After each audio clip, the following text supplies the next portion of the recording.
really went nuts and did not come to a good end. But he also introduced a lot of modern crime-fighting techniques that are being used today. Very excited to be chatting with you about Manhunt. Had a chance to watch the show. Binge watched the whole show. I loved it so much. Thank you. I was enthralled. I didn't realize how much I didn't know. Me neither. That same thing. When I read the script, I'm like, I didn't know half of this stuff. Isn't it crazy? Yeah. Well, I didn't know half of it because I grew up in the South. Oh. And the angling toward the Civil War is very different. Oh my God. Where in the South did you grow up? Kentucky and Tennessee. So yeah, you're going to get a different perspective then. Yeah, it was very different. Very different. Yikes. But they do love their Lincoln in Kentucky. I'll tell you that. It's so funny. Huh. But it's a phenomenal show. I really enjoyed it. And your role as Lafayette Baker, investigating the manhunt for Booth and all the other individuals involved with the assassination of Lincoln. This wasn't the first time I know that you played a historical figure, like a real person. Right. But could you compare and contrast what it was like doing this as compared to previous experiences? The biggest difference for me was when I played Charles Colson in Gaslit. There's footage, plenty of footage of Charles Colson giving interviews, giving speeches. He had a very specific way of talking that I tried to lightly recreate because it was also a really unpleasant. He had the most unpleasant voice I've ever heard. Lafayette, who I knew a lot about his character because of, reading the book Manhunt, reading about him and kind of where his life. But there's no footage of him. There's no recorded interview of him talking. So I was able to kind of interpret more what his character was and not worry about, do I get his voice right? Do I get his mannerisms right? No one knows what those are. But I tried to play it as real as I could of a guy who he's a good cop, but a lot of his success comes from, I'm trying to get this reward money. I'm trying to get this fame. He's a glory hound. Now, I think Stanton realized that about him and said, I can use this to my advantage. A bloodhound that has his eyes on a prize is going to work even harder to capture Booth than a guy that's doing it for the good of the country.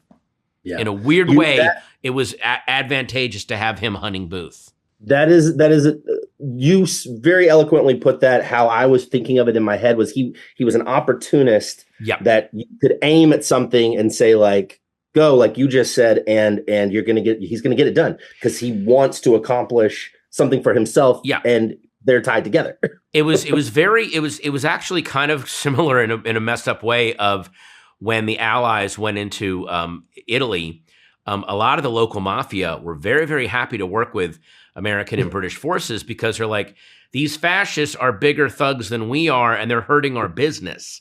So, and the Allies were like, hey, we can use this if they're willing to help us out. Like, yeah, they're doing it because they want money and they want power back, but we'll take it. So that's Stanton going, hey, his opportunism benefits me, so let's use him. I was reading a little bit about Baker, and his history and his background and all that, and reading that he was a vigilante. He lived as a vigilante at one point. And I'm like, this guy is a story all his own. He was a really, in Manhunt, this is a period of his life where he's relatively stable and functioning. He really went off the rails later in life. That actually would be an interesting story if his autobiography, I think he claimed that he was poisoned and that money was being kept from him. He really went nuts and did not come to a good end. But he also introduced a lot of modern crime-fighting techniques that are being used today. So again, this very damaged, crazy person also look. A lot of the people that have moved us forward, maybe don't go reading too much into their personalities because you might be a little bit upset. Like, enjoy the electric light from Thomas Edison, and maybe don't read about the other. There's some unseemly facts. Hey, it's great that we were the first it's great that America was the first people that put a man on the moon. Maybe don't read about a lot of the people we use to get us there. Don't go into that.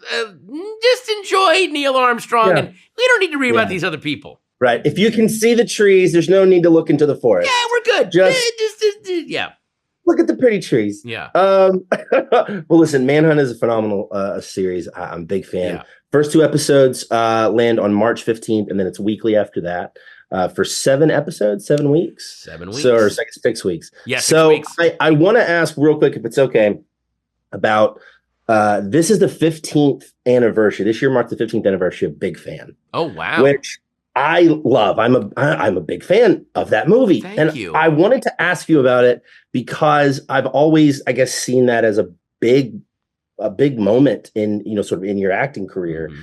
And I wanted to ask you about maybe reflecting on it 15 years later, if that's possible.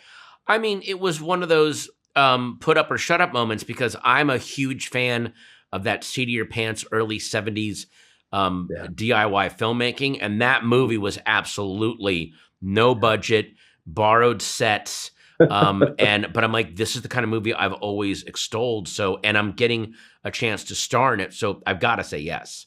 So that's the main thing that lands with me. That's cool. That's cool. Well, it's just a phenomenal movie, and I've been a big fan, so I appreciate you. Thank you. Thanks, man. All right. Thanks so much.